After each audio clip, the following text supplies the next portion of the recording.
தமிழகத்தில் பிரசித்தி பெற்ற சிவாலயங்களில் ஒன்றான நெல்லை நெல்லையப்பர் திருக்கோவிலில் ஆனி பெருந்திருவிழாவில் ஓடும் தேர் சுமார் 450 டன் எடை கொண்ட மிகப்பெரிய தேராகும்.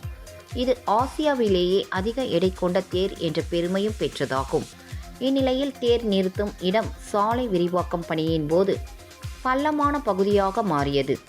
இதனைத் தொடர்ந்து கோவில் நிர்வாகத்தின் முயற்சியால் 40க்கும் 40 அடி என்ற அளவில் 2 அடி உயரம் கொண்ட கருங்கல் தளத்துடன் புதிய நிறுத்துமிடம் கட்டுமான பணி கடந்த 2 மாதங்களாக நடைபெற்று வந்தது.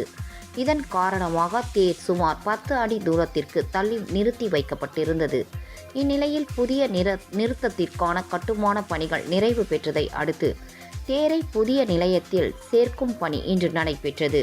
இதற்காக 3 ராட்சத பொக்லைன் இயந்திரங்கள் வரவழைக்கப்பட்டு நடைபெற்று இந்த பணியில் 50க்கும் மேற்பட்ட தொழிலாளர்கள் ஈடுபட்டனர். சுமார் 2 மணி நேரத்திற்கு பிறகு புதிய நிலையத்திற்கு தேர் கொண்டு வந்து சேர்க்கப்பட்டது. இதையொட்டி ரத வீதிகளிலும் போக்குவரத்து நிறுத்தம் செய்யப்பட்டு இருந்தது குறிப்பிடத்தக்கது.